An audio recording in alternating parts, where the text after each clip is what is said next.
నాగర్ కర్నూలు జిల్లా ఉయ్యాలవాడ బీసీ గురుకుల పాఠశాలల్లో మరి కలుషిత ఆహారం తినడం వల్ల దాదాపు 111 మంది పిల్లలు అస్వస్థతకు గురయ్యారు. ఇందులో 80 మంది పిల్లల్ని నాగర్ కర్నూలు ప్రభుత్వ మెడికల్ కాలేజీలో చేర్పించడం జరిగింది.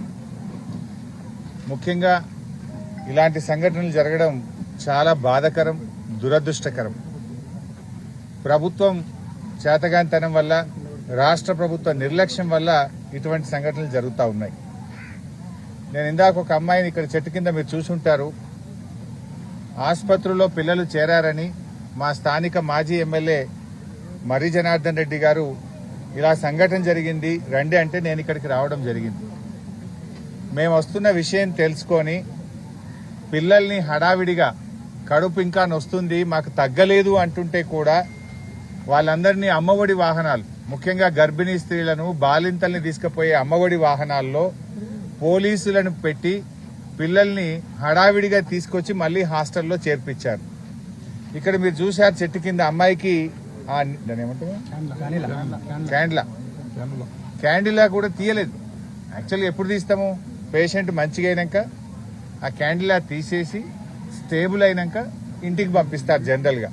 అంటే మేము వస్తున్నామని చెప్పి అమ్మాయికి క్యాండిలా కూడా తీయకుండా హడావిడిగా తెచ్చి ఇక్కడ చెట్టు కింద కుర్చీలో కూర్చోబెట్టి తీస్తా ఉన్నారు. ఎందుకంత భయము అంటున్నా, ఎందుకు దాచిపెట్టే ప్రయత్నం చేస్తున్నారు అంటున్నా. దాచిపెట్టడం ద్వారా కాదు కదా, సమస్యను పరిష్కారం చేయండి, పిల్లలకు మంచి భోజనం పెట్టండి. ప్రతిపక్ష నాయకులు వస్తున్నారనో, ప్రతిపక్ష శాసనసభ్యులు వస్తున్నారనో పిల్లల్ని దాచిపెట్టలు పంపించడం కాదు కదా చేయాల్సింది. ఇలా ఈ రాష్ట్రంలో ఎక్కడ చూసినా ఇవే సంఘటనలు జరుగుతూ ఉన్నాయి. ఇదే నాగర్ కర్నూలు జిల్లాలో నిన్నగాక మొన్న పెద్ద కొత్తపల్లి హాస్టల్లో మరి విషపూరితమైన ఆహారం తిని పిల్లలు ఆసుపత్రి పాలయ్యారు. జగిత్యాలలో 2 రోజుల క్రితం ఆసుపత్రి పాలయ్యారు. భద్రాద్రి కొత్తగూడెం జిల్లాలో ఆసుపత్రి పాలయ్యారు.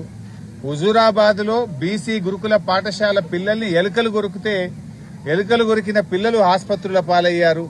అంటే ఏంది, అన్నం పెట్టలేరు, ఎలుకలు కొరికేటట్టు పరిస్థితుల్లో పిల్లల్ని మీరు ఉంచదలుచుకున్నారా? రోజు అంటే ఏ రోజు పేపర్ చూసినా టీవీ చూసినా ఏదో ఒక చోట రాష్ట్రంలో కలుషిత ఆహారం తిని ఆసుపత్రి పాలైన పిల్లలు, ఎలుకలు కొరికి ఆసుపత్రుల పాలైన పిల్లలు, చనిపోయిన పిల్లలు అని చెప్పి మనం చూస్తా ఉన్నాం. 20 నెలల రేవంత్ రెడ్డి ప్రభుత్వ హయాంలో 100 మంది గురుకుల పిల్లలు చనిపోయారు. ఏం రేవంత్ రెడ్డి, నీ గుండె అంత రాతి గుండెనైంది? ఇంకెంతమంది చచ్చిపోతే నీ గుండె గరుగుతుంది అని నేను అడుగుతా ఉన్నా. 100 మంది పిల్లలు చనిపోయినా నీ గుండె గరగదా? ఈ పిల్లల గురించి నువ్వు పట్టించుకోవా? భావి భారత పౌరులైన ఈ పిల్లల భవిష్యత్తు మీద నీ ప్రభుత్వానికి ఉన్న చిత్తశుద్ధి ఇదేనా?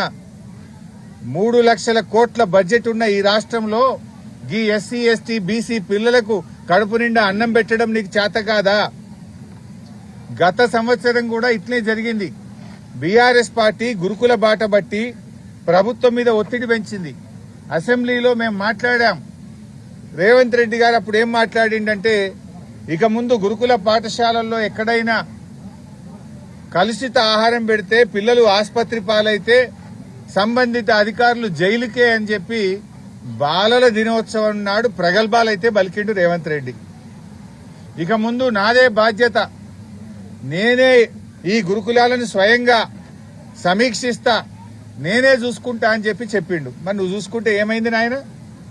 ఇవాళనేమో నాగర్ కర్నూలులో బీసీ గురుకులంలో అయింది, నిన్న పెద్ద కొత్తపల్లిలో అయింది, మొన్న జగిత్యాల్లో అయింది, మొన్న హుజూరాబాద్ లో ఎలుకలు కొరికినాయి, భద్రాద్రి కొత్తగూడెంలో పిల్లలు దవాఖానల పాలైపోయారు. ఏంది అసలు? నువ్వే విద్యాశాఖ మంత్రివి, నీ సొంత జిల్లా మహబూబ్ నగర్, నీ జిల్లాలో నువ్వు విద్యాశాఖ మంత్రిగా ఉన్న నీ శాఖలోనే రోజు ఒక సంఘటన జరుగుతూ ఉంది.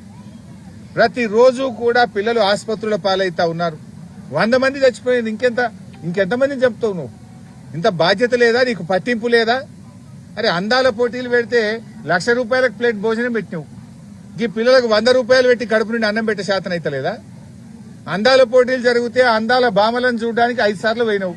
మరి ఈ పిల్లలు దవాఖానలలో పడుతుంటే ఈ పిల్లల్ని చూడడానికి నీకు టైం దొరకదా? అందాల బామల దగ్గరికి ఉరుకురికి పోయినావు, 5 సార్లు పోయినావు. ఈ బీసీ ఎస్సీ ఎస్టీ పిల్లలు దవాఖానలలో పడుతుంటే ఈ పిల్లల్ని చూడాలి, ఈ పిల్లల్ని పరామర్శించాలి, ఈ పిల్లలకు ధైర్యం చెప్పాలి, ఈ పిల్లలకు కడుపు నిండా భోజనం పెట్టాలి, సంబంధిత బాధ్యుల మీద చర్య తీసుకోవాలని సోయి లేదా నీకు అని నేను అడుగుతా ఉన్నా.